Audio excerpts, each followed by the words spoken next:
ស្ដាប់ឲ្យច្បាស់ស្ដាប់ឲ្យច្បាស់នេះជាការពិតនៃជីវិតកាន់ដឹកសៀវភៅឡើងញើពុកម៉ែស្រក់លើផែនដីក្តៅកូនប្រុងស្រីត្រូវរៀនឲ្យមានតម្លៃ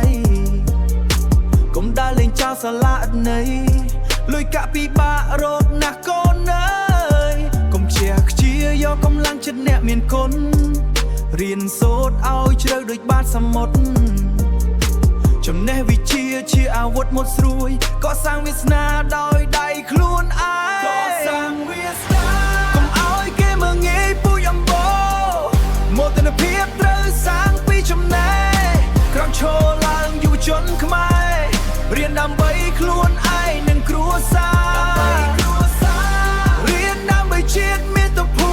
មិចំណេះដឹងគឺជាអំណាចពិតพลังបដូរជីវិតដោយវិជ្ជាសង្គមត្រូវការមនុស្សមានសមត្ថភាពកុំដេកចាំតែសំណាងធ្លាក់ពីមេអនាគតស្ថិតក្នុងកណ្ដាប់ដៃបើមិនខំថ្ងៃនេះនឹងស្ដាយក្រោយគិតឲ្យវែងឆ្ងាយដូចមេឃាកែប្រែភាពក្រីក្រដោយបញ្ញាតស៊ូជំនះគ្រប់ឧបសគ្គ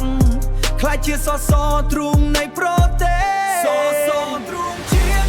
មានអ្នកសេការត្រូវតែរឹងមាំកសាងជោគជ័យចេញពីទឹកខ្មៅក្រោកឈរឡើងយុវជនខ្មែររៀនដើម្បីខ្លួនឯងនិងគ្រួសាររៀនដើម្បីជាតិមាតុភូមិចំណេះដឹងគឺជាអំណាចពិតพลังបដូរជីវិតដោយវិជ្ជាតស៊ូឡើងកុំបោះបង់ចំណេះវិជ្ជាជាកំណប់មហាសម្រាប់អ្នកនិងសម្រាប់យើងទាំងអស់គ្នាសង្គមរុងរឿងដោយសារយើ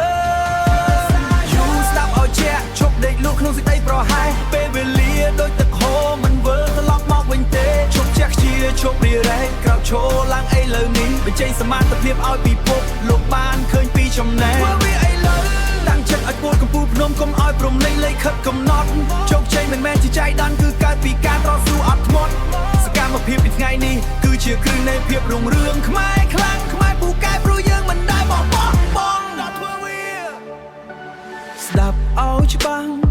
ស្ដាប់ឲ្យច្បាស់នេះជាការពិតនៃជីវិតកាន់ដឹកសៀវភៅឡើង